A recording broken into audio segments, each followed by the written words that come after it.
Curitiba anunciou a venda de 90% da sua SAF para o grupo Tricorp. Bom dia, Nicolas França. Muito bom dia, Osmar Antônio. Após meses de negociações com os dirigentes do Curitiba falando muito pouco sobre o assunto por causa de uma cláusula de confidencialidade, mas a gente aos poucos buscando também informações nos bastidores, ontem o clube pela primeira vez se manifestou oficialmente a respeito da negociação da sua SAF, com um vídeo institucional colocado no ar após um acordo ser firmado com a Tricorp, a empresa de gerenciamento de fundos financeiros. E o Coxa nesse vídeo, inclusive, abrindo o valor total da negociação, que passa de 1 bilhão e 300 milhões de reais.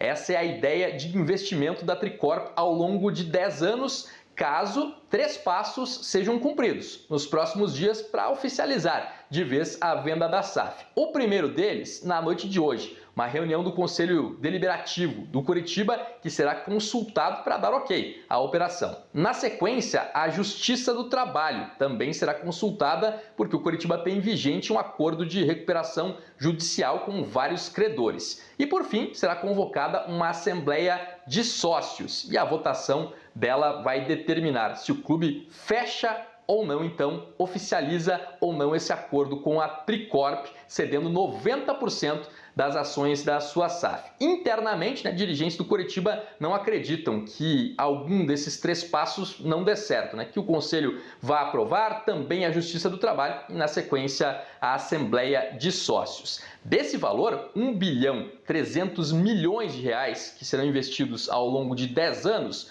270 milhões são para quitar todas as dívidas que restaram do clube. 100 milhões de reais investimento na construção do novo CT em Campina Grande do Sul. 500 milhões de reais para reformulação, modernização do estádio Couto Pereira e 450 milhões de reais para as operações, como por exemplo a contratação de reforços para o time profissional. Mas os investidores, a seu gosto, também podem colocar mais dinheiro, desde que percebam, claro, a possibilidade de retomá-lo no futuro. Afinal de contas, passa a ser um negócio para quem investir no Curitiba a partir deste momento, através da Tricorp, que é essa empresa que está adquirindo, pretende, se o Curitiba confirmar depois desse processo que vai durar mais cerca de 3 a 4 semanas, a venda definitiva da sua SAF. Eu conversei ontem com alguns especialistas em finanças no futebol, eles consideraram um bom acordo feito pelo Curitiba, especialmente na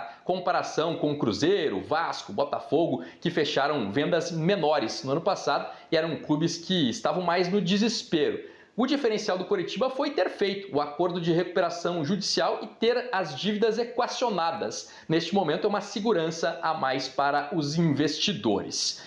Já estão trabalhando, inclusive participaram ativamente da troca do técnico Antônio Oliveira pelo Antônio Carlos Zago, que agora comanda o time no Campeonato Brasileiro, 2 profissionais ligados a esses investidores. O Carlos Amodeu tem passagem pelo Grêmio, ele é o gerente mais acima, que vai gerenciar aí toda a operação no Curitiba, é o homem da SAF no Curitiba. E mais ligado ao futebol, o Arthur Moraes. Ele foi goleiro do Curitiba entre 2006 e 2007, depois teve uma carreira na Europa, ainda como goleiro, lá mesmo começou a carreira de gestor esportivo e agora está já em Curitiba trabalhando, apesar de ainda não ter sido oficializado. Enquanto isso, o time segue a sua preparação em campo para um jogo importante. Nesta quinta-feira contra o Vasco, no Couto Pereira, o Curitiba buscando a primeira vitória sob o comando do Zago, primeira vitória no Campeonato Brasileiro e um resultado que encerraria uma série de 10 jogos sem vencer, que é ao lado de 2020, naquele Campeonato Brasileiro que o Curitiba foi muito mal,